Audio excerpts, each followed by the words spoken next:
Ça va les garçons? On y va? Alors bienvenue dans le tout nouvel espace éphémère de Lucas Raton. Dans la famille Raton, je présente Lucas, le neveu du grand Charles Raton, qui aujourd'hui nous offre un espace absolument magnifique. Alors c'est une galerie, mais c'est presque un appartement privé, un cabinet de curiosité où un mélange qui te ressemble est présenté. Comment t'es venue cette idée de venir t'installer ici, évidemment, mis à part tes liens familiaux? Alors tout d'abord, Saint-Tropez, on va dire que je viens depuis 20 ans, donc forcément ça peut aider. J'ai des amis qui sont là, j'ai des collectionneurs qui habitent aussi l'été ici.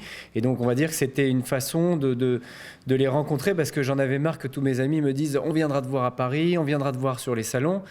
Et en fait, j'ai voulu leur retirer des excuses de ne pas venir me voir.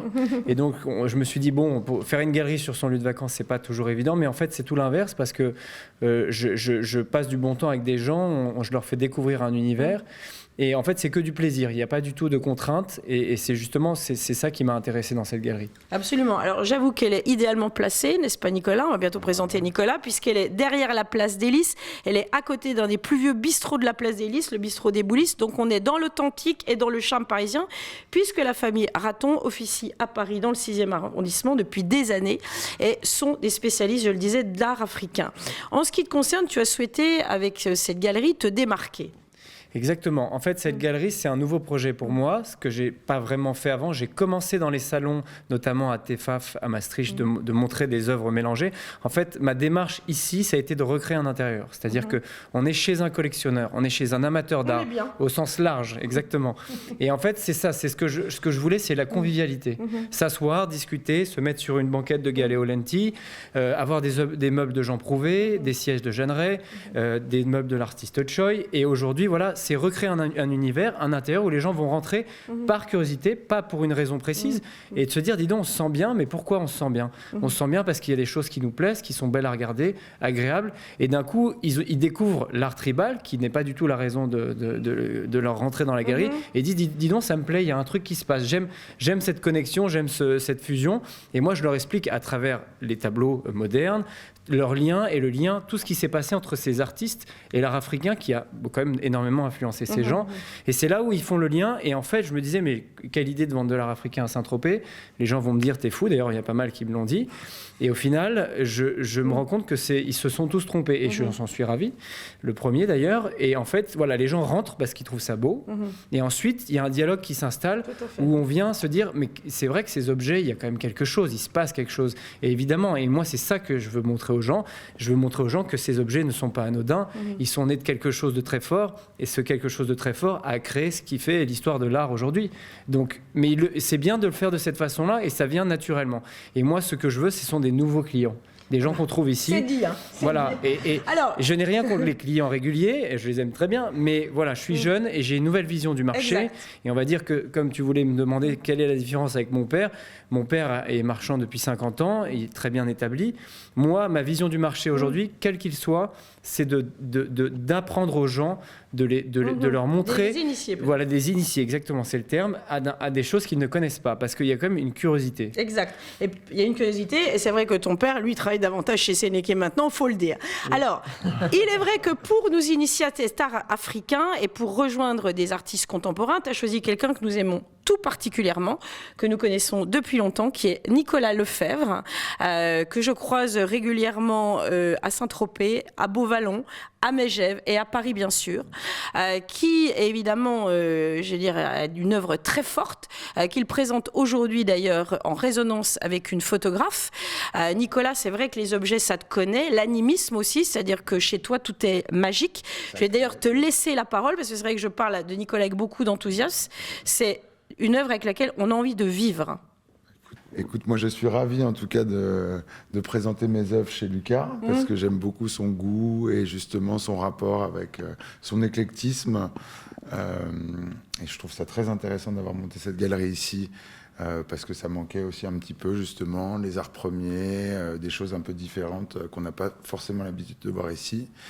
Et moi, je suis ravi de pouvoir montrer mon travail en rapport avec les arts premiers, avec les modernes, à Saint-Tropez, parce que c'est un peu, moi, enfant du village. Tout à fait, d'ailleurs, on voit tes couleurs. Je suis ravi d'être... Cet après-midi, c'était la plage des Salins. Voilà, les Salins, chez Manu. Et c'est vrai que je suis ravi de pouvoir continuer à montrer mon œuvre à Saint-Tropez, comme je pourrais le faire à Paris, à Londres ou à New York, avec justement donc, dans une galerie de qualité, avec... À l'écoute. Voilà, à l'écoute et surtout avec vraiment des très belles pièces. Alors Nicolas, tu me disais hier, quand on a fait ce vernissage sous la pluie, parce que et je ne sais pas si c'est la puissance de la galerie, mais les éléments nous sont tombés dessus hier, tu me disais que ton œuvre consiste à briser ou à casser le temps et l'espace. Est-ce que tu peux m'en dire plus là-dessus ?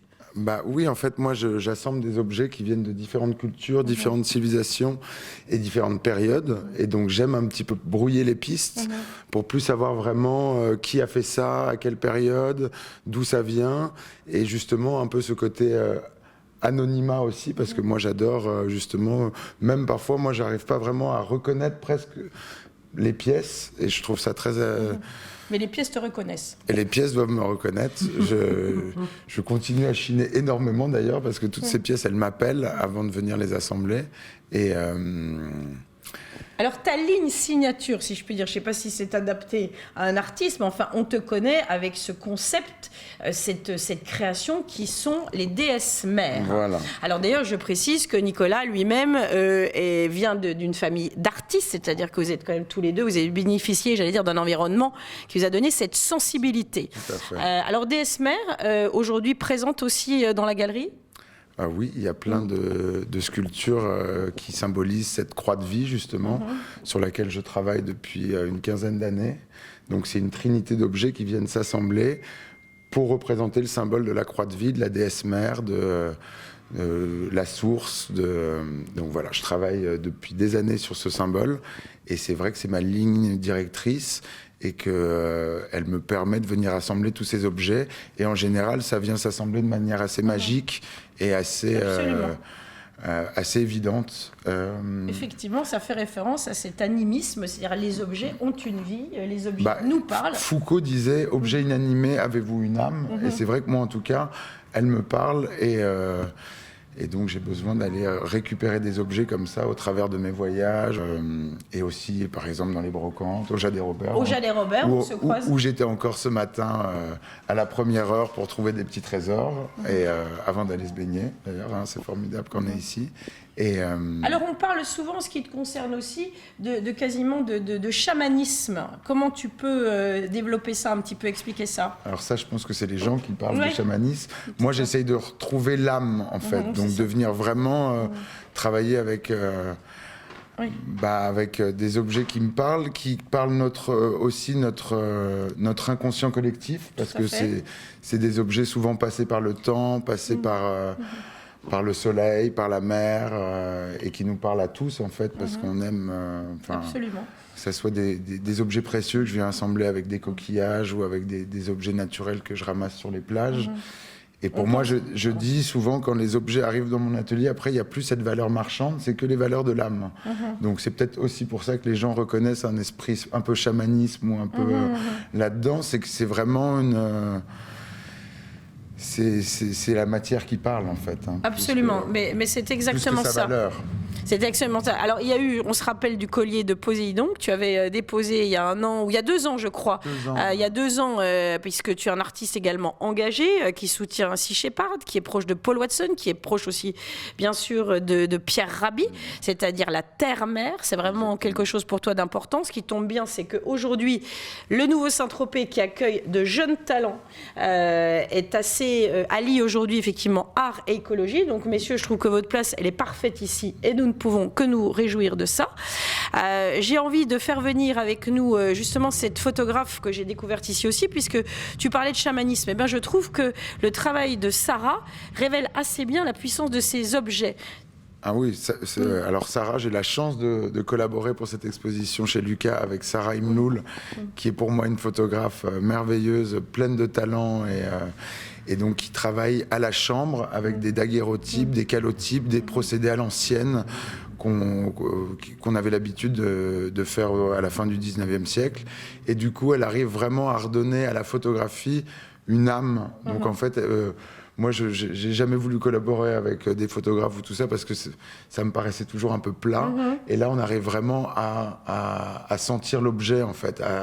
On a presque envie d'aller toucher ces photos. Et donc ça, c'est quand même formidable. On dirait vraiment un dessin ou une peinture. D'ailleurs, je dois dire que cette exposition, enfin cette résonance entre les deux travaux d'artistes nous donne presque envie d'acheter les deux œuvres en même temps. Lucas, bien vu. Non, c'est une très bonne idée. Je ne dirais pas le contraire. Alors. Mais c'est avant tout ce qu'on a voulu faire. Et je parlais de l'art ancien, maintenant je parle de Nicolas, parce que c'est avant tout une rencontre. L'art, à la base, ce sont des rencontres. Les choses se sont créées après des rencontres de deux personnalités. Et c'est ce qu'a fait Charles Raton avec de grands artistes à l'époque comme Man Ray, Picasso, Paul Guillaume, des gens comme ça qui ont quand même un peu fait des choses importantes. Et aujourd'hui, modestement, à mon niveau, j'ai envie de recréer un dialogue. C'est-à-dire que être un marchand d'art et un antiquaire, comme je suis spécialisé, bien sûr, je le revendique, et c'est mon terrain d'action. Mais Nicolas, c'est une façon d'ouvrir un peu mon univers, et le sien et le mien créent une sorte de fusion magique. Et en fait, c'est ce qu'on a voulu faire. Et c'est pas un défi facile, parce que exposer un artiste contemporain pour un antiquaire, ce n'est pas une chose évidente. Mais Nicolas, ça s'est fait très naturellement. C'est-à-dire qu'on a eu des amis en commun, des collectionneurs en commun, qui achetaient des œuvres à Nicolas et qui m'achetaient des œuvres. Et en fait, si vous voulez, ça s'est fait naturellement. À se tutoyer, voilà, oui, c'est vrai. Non, mais en général. Et donc ça s'est fait naturellement. Et c'est ça que j'ai voulu montrer, c'est que c'est une rencontre, c'est avant deux personnes et ensuite des objets. Et tout ça vient communiquer. Et les gens, ils sont très sensibles. Et c'est donc cette démarche qu'on a voulu faire. Et donc on a fait une expo à Saint-Tropez. Je pense que c'est bien en un temps limité de montrer un peu tout ce qu'on est capable de faire.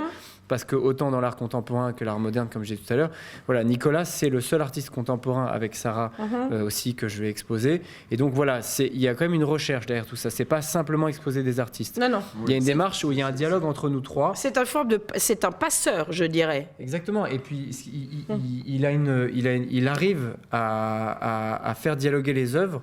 Et c'est ça son talent à Nicolas, c'est qu'il est chineur avant tout. Nicolas, c'est un chineur. Il aime il aime les objets. Et comme moi, je suis un amateur. Et en fait, on se comprend là-dessus. C'est ça qui est assez sympa.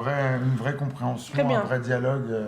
Voilà. Et vous aurez la chance, que vous allez venir, de retrouver cette charmante jeune fille qui nous accueille à la galerie Raton. Donc, je le redis, derrière la place des Lys. L'adresse exacte, Lucas ? 1 place des Lys, à l'angle, en face de la galerie, la boutique Blanc-Bleu. Alors, messieurs, vous êtes tous les deux passionnants et très bavards. Mais si on passait la parole aux filles maintenant, et si on faisait venir Sarah ? Viens, Sarah. Sarah, sois la bienvenue. J'ai eu le plaisir de te rencontrer hier. Effectivement, je vois que tu as pris le soleil aujourd'hui. Ça s'est bien passé au salon ? Oui, c'était super. On va faire une interview plage, non ? On peut. C'est la première fois que tu viens à Saint-Tropez ? C'est la première fois. Alors, tes impressions telluriques ? Je suis très contente d'être là. Je suis extrêmement fière d'exposer avec Lucas et Nicolas. Et si à la plage et le soleil en plus. Très bien. Alors comment s'est fait la rencontre avec Nicolas, ou avec son travail J'ai d'abord découvert son travail comme tout le monde, via Internet et la presse, etc. Et je suis allée voir une de ses expositions à Paris il y a 2 ans à peu près. Et il était là. Apparition. Et on a discuté, je lui ai présenté mon travail et il m'a dit mais faisons. Et donc on fait là depuis 1 an et demi maintenant. Et voilà le résultat qui est très beau. Alors, voilà le résultat. Et on prépare un livre pour cet hiver. Ah génial, ouais. J'espère qu'on sera informés parce qu'on viendra à la dédicace du livre. Alors Sarah, explique-moi en quelques mots la manière dont tu travailles, qui est assez sophistiquée. Et qu'est-ce que toi-même, en t'emparant des objets visuellement, tu as découvert peut-être de l'œuvre de Nicolas ? Alors d'abord, moi je travaille en calotype, donc c'est une technique ancienne qui date de 1850. Procédé ancien à la chambre avec l'utilisation d'un négatif papier. Donc négatif papier, 3 ISO de sensibilité, temps de pose extrêmement long, étirage, retouche, etc. Au pinceau, à l'encre, à la chimie. Enfin, c'est un travail très plastique en fait, qui se rapproche un peu du travail de Nicolas parce qu'on travaille avec nos mains tous les deux et dans la sensualité de la matière. Et moi, je suis une chineuse aussi et j'adore les objets et je photographie beaucoup les objets depuis longtemps. Et quand j'ai vu les objets de Nicolas, forcément, je suis tombée. Et le fait de photographier son travail, en fait, apporte au sien et au mien une dimension supplémentaire. Absolument. Complètement. Alors, l'artiste, donc, en tous les cas, l'artiste peut revenir, puisque maintenant qu'il était sage dans son coin. Alors, encore un petit mot, et puis on va vous laisser, bien évidemment. On vous retrouvera tout au long de l'été, puisque je crois que Lucas nous réserve pas mal de surprises. Il y a par ailleurs du bon champagne, du bon vin rosé. On est bien, et il y a le bistrot d'à côté, si jamais le frigo est vide ici.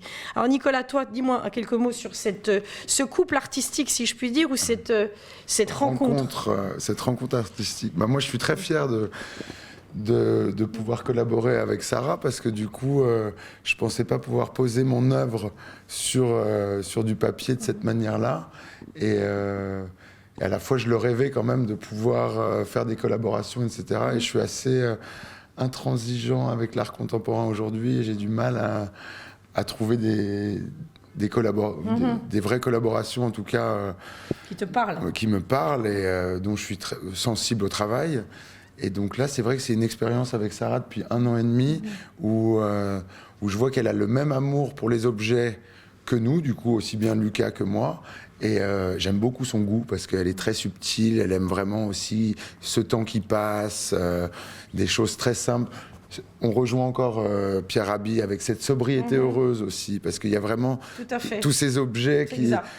on peut aussi bien shooter un bout de trucs qu'on ramasse par terre que d'aller chiner chez un antiquaire et presque on a envie d'aller shooter le truc qui était par terre en premier. Et il nous donne la même émotion à chaque fois. Et ça, c'est rare parce qu'on n'a pas toujours les gens qui ont la même émotion au travers d'un truc qu'on ramasse sur notre chemin. Alors en tous les cas, moi ce que je dois dire, puisque je suis assise entre vous deux, je me sens traversée par le yin et le yang, ne sachant pas qui a le yin, qui a le yang, mais je trouve qu'il y a vraiment une très belle circulation et d'énergie et de talent.